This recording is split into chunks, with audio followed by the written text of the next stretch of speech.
उस कीर्तन को देखने के लिए श्री पार्वती जी के सहित महादेव जी और ब्रह्मा जी भी आए। कीर्तन आरंभ हुआ। प्रहलाद जी तो चंचल गति होने के कारण करताल बजाने लगे। उद्धव जी ने झांझें उठा ली। देवर्षि नारद वीणा की ध्वनि करने लगे। स्वर विज्ञान में कुशल होने के कारण अर्जुन राग अलापने लगे। इंद्र ने मृदंग बजाना आरंभ किया। सनकादि बीच बीच में जयघोष करने लगे और इन सब के आगे शुकदेव जी तरह तरह की सरस अंग भंगी करके भाव बताने लगे। इन सब के बीच में परम तेजस्वी भक्ति, ज्ञान और वैराग्य नटों के समान नाचने लगे। ऐसा अलौकिक कीर्तन देखकर भगवान प्रसन्न हो गए और इस प्रकार कहने लगे, मैं तुम्हारी इस कथा और कीर्तन से बहुत प्रसन्न हूं। तुम्हारे भक्ति भाव ने इस समय मुझे अपने वश में कर लिया है, अतः तुम लोग मुझसे वर मांगो। भगवान के ये वचन सुनकर सब लोग बड़े प्रसन्न हुए और प्रेमार्द्र चित्त से भगवान से कहने लगे, भगवान, हमारी यह अभिलाषा है कि भविष्य में भी जहां कहीं सप्ताह कथा हो वहां आप इन पार्षदों के सहित अवश्य पधारें। हमारा यह मनोरथ पूर्ण कर दीजिए। भगवान तथास्तु कहकर अंतर्धान हो गए। इसके पश्चात नारद जी ने भगवान तथा उनके पार्षदों के चरणों को लक्ष्य करके प्रणाम किया और फिर शुकदेव जी आदि तपस्वियों को भी नमस्कार किया। कथामृत का पान करने से सब लोगों को बड़ा ही आनंद हुआ। उनका सारा मोह नष्ट हो गया। फिर वे सब लोग अपने अपने स्थानों को चले गए। उस समय शुकदेव जी ने भक्ति को उसके पुत्रों सहित अपने शास्त्र में स्थापित कर दिया। इसी से भागवत का सेवन करने से श्री हरि वैष्णवों के हृदय में आ विराजते हैं। जो लोग दरिद्रता के दुख ज्वर की ज्वाला से दग्ध हो रहे हैं, जिन्हें माया पिशाची ने रौंद डाला है तथा जो संसार समुद्र में डूब रहे हैं, उनका कल्याण करने के लिए श्रीमद् भागवत सिंहनाद कर रहा है। शौनक जी ने पूछा, सूत जी, शुकदेव जी ने राजा परीक्षित को, गोकर्ण ने धुंधुकारी को और सनकादि ने नारद जी को किस किस समय यह ग्रंथ सुनाया था, मेरा यह संशय दूर कीजिए। सूत जी ने कहा, भगवान श्री कृष्ण के स्वधाम गमन के बाद कलयुग के 30 वर्ष से कुछ अधिक बीत जाने पर भाद्रपद मास की शुक्ला नवमी को शुकदेव जी ने कथा आरंभ की थी। राजा परीक्षित के कथा सुनने के बाद कलयुग के 200 वर्ष बीत जाने पर आषाढ़ मास की शुक्ला नवमी को गोकर्ण जी ने यह कथा सुनाई थी। इसके पीछे कलयुग के 30 वर्ष और निकल जाने पर कार्तिक शुक्ला नवमी से सनकादि ने कथा आरंभ की थी। निष्पाप शौनक जी, आपने जो कुछ पूछा था उसका उत्तर मैंने आपको दे दिया। इस कलयुग में भागवत की कथा भव रोग की रामबाण औषधि है। संतजन, आप लोग आदर पूर्वक इस कथा अमृत का पान कीजिए। यह श्री कृष्ण को अत्यंत प्रिय, संपूर्ण पापों का नाश करने वाला, मुक्ति का एकमात्र कारण और भक्ति को बढ़ाने वाला है।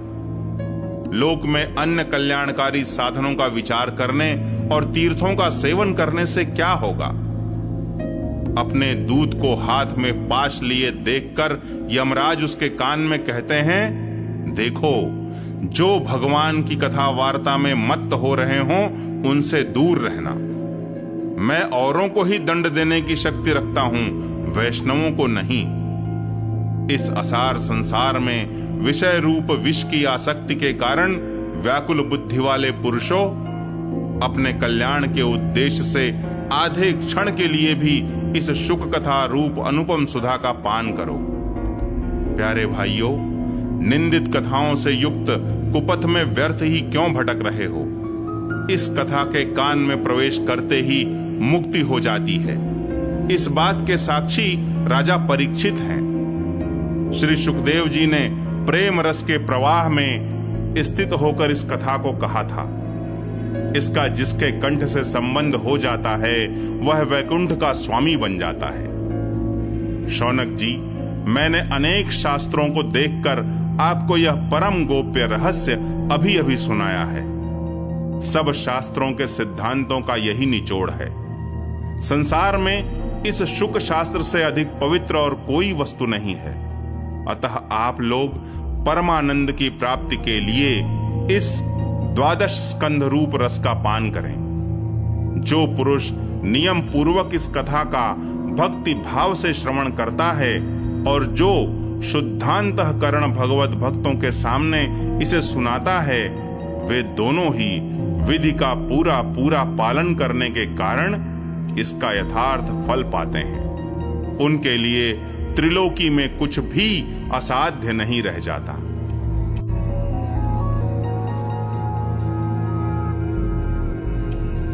श्री राधा कृष्णाभ्याम नमः।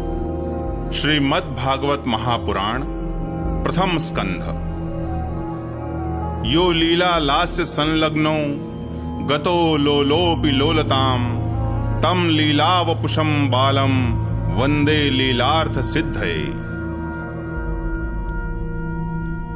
श्रीमद् भागवत महापुराण प्रथम स्कंध पहला अध्याय। श्री सूत जी से सौनकादि ऋषियों का प्रश्न। मंगलाचरण। जिससे इस जगत की सृष्टि, स्थिति और प्रलय होते हैं, क्योंकि वह सभी सद्रूप पदार्थों में अनुगत है और असत पदार्थों से पृथक है, जड़ नहीं चेतन है, परतंत्र नहीं स्वयं प्रकाश है, जो ब्रह्मा अथवा हिरण्यगर्भ नहीं, प्रत्युत उन्हें अपने संकल्प से ही जिसने उस वेद ज्ञान का दान किया है, जिसके संबंध में बड़े बड़े विद्वान भी मोहित हो जाते हैं, जैसे तेजोमय सूर्य रश्मियों में जल का, जल में स्थल का और स्थल में जल का भ्रम होता है, वैसे ही जिसमें यह त्रिगुणमयी जागृत स्वप्न सुषुप्ति रूपा सृष्टि मिथ्या होने पर भी अधिष्ठान सत्ता से सत्यवत प्रतीत हो रही है, उस अपनी स्वयं प्रकाश ज्योति से सर्वदा और सर्वथा माया और माया कार्य से पूर्णतः मुक्त रहने वाले परम सत्य रूप परमात्मा का हम ध्यान करते हैं। महामुनि व्यास देव के द्वारा निर्मित इस श्रीमद् भागवत महापुराण में मोक्ष पर्यंत फल की कामना से रहित परम धर्म का निरूपण हुआ है। इसमें शुद्धांतःकरण सत्पुरुषों के जानने योग्य उस वास्तविक वस्तु परमात्मा का निरूपण हुआ है, जो तीनों तापों का जड़ से नाश करने वाली और परम कल्याण देने वाली है। अब और किसी साधन या शास्त्र से क्या प्रयोजन। जिस समय भी सुकृति पुरुष इसके श्रवण की इच्छा करते हैं, ईश्वर उसी समय अविलंब उनके हृदय में आकर बंदी बन जाता है। रस के मर्मज्ञ भक्तजन, यह श्रीमद् भागवत वेद रूप कल्प वृक्ष का पका हुआ फल है। श्री सुखदेव रूप तोते के मुख का संबंध हो जाने से यह परमानंदमयी सुधा से परिपूर्ण हो गया है। इस फल में छिलका, गुठली आदि त्याज्य अंश तनिक भी नहीं है। यह मूर्तिमान रस है। जब तक शरीर में चेतना रहे, तब तक इस दिव्य भगवद रस का निरंतर बार बार पान करते रहो। यह पृथ्वी पर ही सुलभ है। एक बार भगवान विष्णु एवं देवताओं के परम पुण्यमय क्षेत्र नैमिषारण्य में शौनकादि ऋषियों ने भगवत प्राप्ति की इच्छा से सहस्त्र वर्षों में पूरे होने वाले एक महान यज्ञ का अनुष्ठान किया। एक दिन उन लोगों ने प्रातः काल अग्निहोत्र आदि नित्य कृत्यों से निवृत्त होकर सूत जी का पूजन किया और उन्हें ऊंचे आसन पर बैठाकर बड़े आदर से यह प्रश्न किया। ऋषियों ने कहा, सूत जी, आप निष्पाप हैं। आपने समस्त इतिहास, पुराण और धर्म शास्त्रों का विधि पूर्वक अध्ययन किया है तथा उनकी भली भांति व्याख्या भी की है। वेद वेदताओं में श्रेष्ठ भगवान बादरायण ने एवं भगवान के सगुण निर्गुण रूप को जानने वाले दूसरे मुनियों ने जो कुछ जाना है, उन्हें जिन विषयों का ज्ञान है, वह सब आप वास्तविक रूप में जानते हैं।